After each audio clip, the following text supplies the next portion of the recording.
The 31st edition of the Maralal International Camel Derby enters day 2. The derby provided an opportunity for the Samburu and the Turkana communities to showcase their traditional wedding to locals and international guests who attended the event. Well, the Ma leaders who graced the 3-day event challenged other communities to embrace their culture through creating their own cultural day.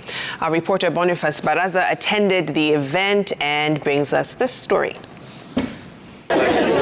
After a 3-year break, the Maralal International Camel Derby is back, and with it, it's characterized with pomp and color. But the festivities aren't just limited to the magnificent ship of the desert. As we make our way to this Samburu Manyata, we are welcomed by men and women gathered for an entirely different reason and ceremony. They have come to witness the union of the two of their own in holy matrimony. It is an event that takes place over a period of 3 days. The first day sees a bull slaughtered, a highly significant event. Ndume inauliwa inamaanisha sasa muhuri ni kama stampi imewekwa kwamba hawa wamehalalisha harusi yao, wameoana kirasmi. Bibi tumeoa na hiyo ni bibi ya pili. Na zimeoa ndume na hii ranki na mpaka hiyo lia yetu. The fat from that slaughtered bull is mixed with the traditional dye and applied on the groom and his groomsmen in a matching outfits, combining both modern and traditional aspects of the culture here. The groom's team takes the meat gleaned from the bull to the manyata, where the bride awaits for the purpose of this ceremony. Wakichinja hiyo ng'ombe wanatoa nyama.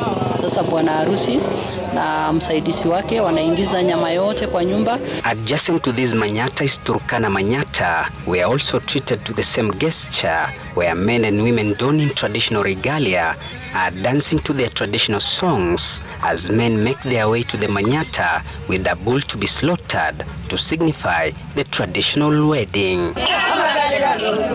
Similarly, the bride and the maid are also donned in the same regalia to signify their big traditional day. Kuchinjwa hapo anamaanisha harusi yetu. Ameoa, lakini ameoa kwa wasiwasi. Kwa sababu hii kama hajachinja hiyo rukweret, hiyo bibi sio yake. Hata kama amesaa watoto 15. The traditional wedding ends after the 3 days of traditional practices, with elders blessing the two who have become a family now to continue with their marriage legally. Unlike modern weddings, there is no ring to formally signify the matrimonial ties that binds the man and the wife. Instead, they look to their cultural processes to seal the deal. Hakuna pete, lakini kuna kuchanganya kwa nywele. Nywele ya bibi harusi itatolewa na nywele ya bwana harusi itatolewa, alafu kuna kiti specially inaekwa maziwa na maji, alafu hiyo nywele yao itachanganywa. The Ma leaders who attended the event emphasized the need to promote the African culture that is eroding. Culture in Kenya is the #2 tourism manner in Kenya. It's only second to our parks and our wildlife. It's actually ahead of our coastal and beach tourism. So we don't take culture for granted. We are also encouraging other communities in Kenya to also have their own days where Kenyans celebrate the uniqueness of their culture. By doing that, we will be able to make sure that all communities in Kenya coexist peacefully. Our culture is very, very special.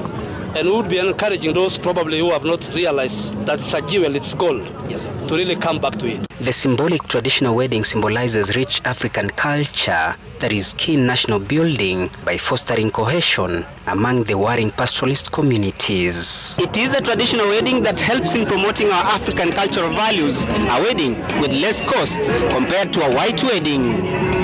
Boniface Baraza, Citizen TV, Samburu County.